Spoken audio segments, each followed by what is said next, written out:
Hi everyone, my name is Matt and welcome to another bullet journal productivity video.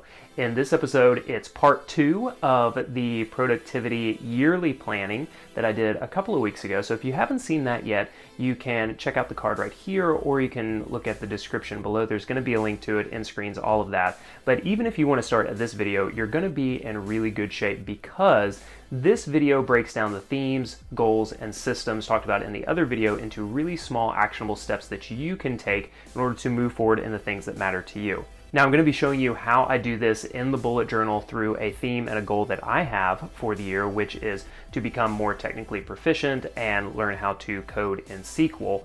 And I'm going to be showing you how I break that down and track that inside of a bullet journal. But I want to tell you real quick that the reason that this matters is that a lot of times the goals and habits that we set up for ourselves can feel a little overwhelming, and we have a tendency, especially in the Western world, to set really big goals for ourselves. And while there is some merit to that, it may push you further than you would normally go. What the struggle is that it can feel really overwhelming. And so what we want to do with these small habits, these small steps, is to make it so laughably easy in a way that you can't help but get started. Like you would feel silly for not doing something.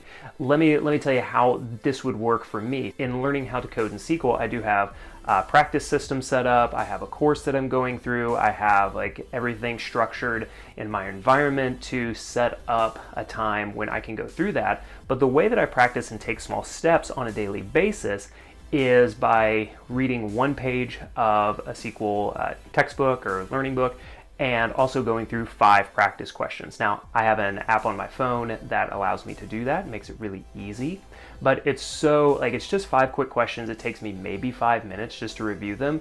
And so that is so laughably easy in a sense that I would feel silly to not at least go through those 5 questions unless I just flat out forget. And that happens sometimes, and that's okay. Extra tip on this that I like doing, this comes from James Clear's Atomic Habits book, is he has a little rule for himself, is like, even if you miss a day of your practice, then just don't miss twice. And so that's something that I've tried to stay with when it comes to those practice questions, is even if I miss a day or forget a day, that I don't miss 2 in a row. The reason that taking small steps can be so effective is that a lot of times when we think of a big goal or a habit or something that we want to do on a daily basis, let's say with writing or journaling, if you're a part of the January journaling club, is that we think like, oh, I got to fill out an entire page, or I have to write 1,000 words. Like, both of those can feel a little overwhelming, and sometimes you literally may not have time to do something like that.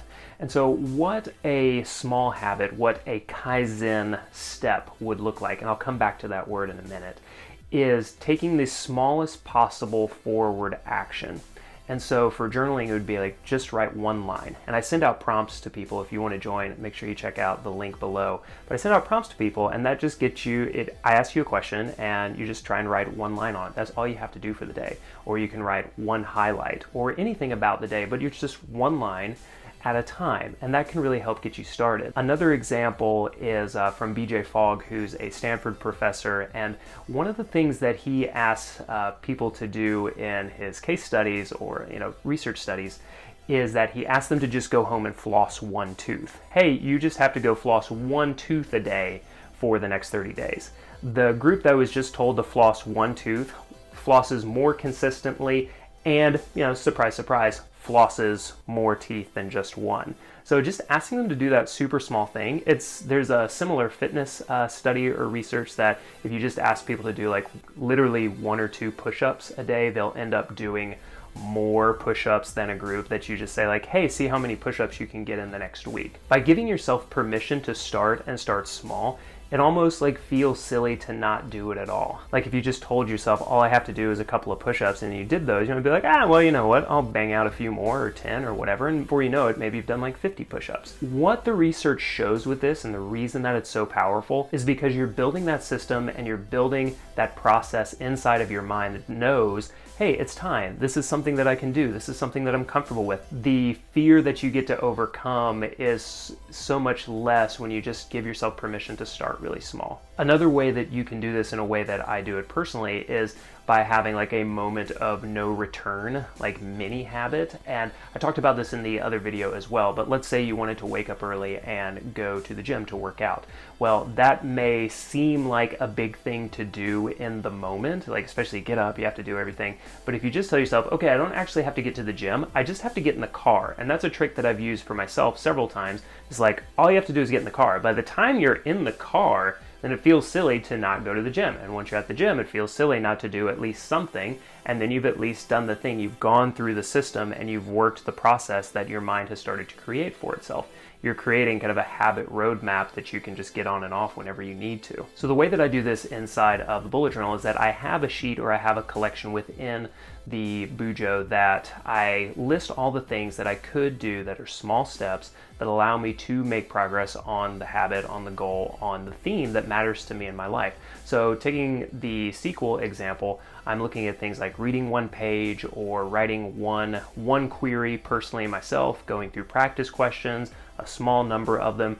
All three of those things take less than a few minutes, and what I find, like I've said, is once I get started and I kind of get in the groove and my mind gets used to the work, then I'm able to actually do a little bit more than I actually gave myself credit for at the beginning. There's a lot of different reasons for that. Like, we're afraid of failure just for ourselves. We're afraid to look silly. We're afraid to waste time.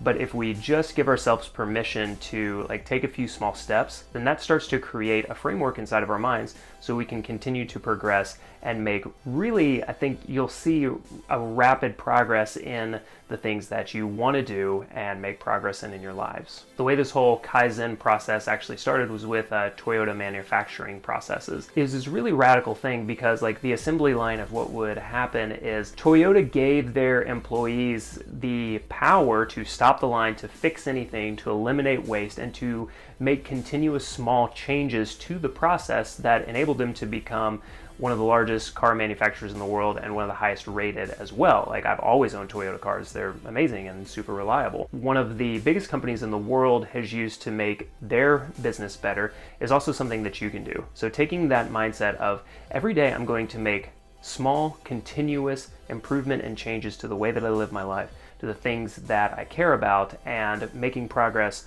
on the goals, the habits, and the systems that matter to me. Thank you so much for watching this video. I'd love to know in the comments if there are any small habits that you could create, small changes that you could make that would help you progress on the things that matter to you, and what those bigger goals and themes are in your life. I'd love to hear. The comments are always really active on these videos, and we love interacting with each other. So hope you do as well. Give this video a like and subscribe if you're new here. There are always going to be videos about productivity and making sure you're in the right mindset and making progress on the things that matter to you in your life. Talk about that in a bullet journal context a lot, but using analog and kind of offline methods to make sure that you're focused on the things that matter to you. There'll be another video here soon. I hope you stay in the loop and look forward to talking to you next time.